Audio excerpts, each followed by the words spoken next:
शेतकऱ्यांसाठी आनंदाची बातमी आहे। शेतकरी कर्जमाफीचा दुसरा हप्ता देखील आता जमा झाला। मंत्रिमंडळ बैठकीत मुख्यमंत्र्यांकडून निधी वितरित करण्यात आला। दुसऱ्या टप्प्यामध्ये 6 लाखांपेक्षा अधिक शेतकऱ्यांना लाभ देण्यात येतोय। 6,36,036 शेतकऱ्यांना 5,086 कोटी वितरित करण्यात आले। आतापर्यंत 15.56 लाख शेतकऱ्यांना 10,115 कोटी वितरित करण्यात आलेले आहेत।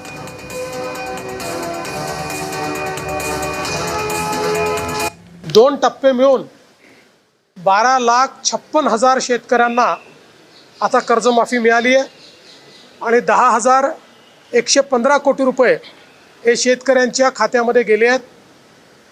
सगळी प्रक्रिया नीट चाललेली आहे आणि मला विश्वास आहे की जे पात्र शेतकरी आहेत यापैकी प्रत्येक शेतकऱ्याचं नीट KYC होऊन त्यांच्या खात्यामध्ये पैसे जातील। ही प्रक्रिया आम्ही पूर्ण करू। आतापर्यंत 10,000 कोटी रुपये शेतकऱ्यांच्या खात्यामध्ये जमा झालेले आहेत। हे सरकार शेतकऱ्यांचं आहे, शेतकऱ्यांच्या पाठीशी उभं राहणार आहे। त्यामुळे आम्ही जी कर्ज माफीची घोषणा जी केली ती आम्ही टप्प्याटप्प्याने पूर्ण करतोय।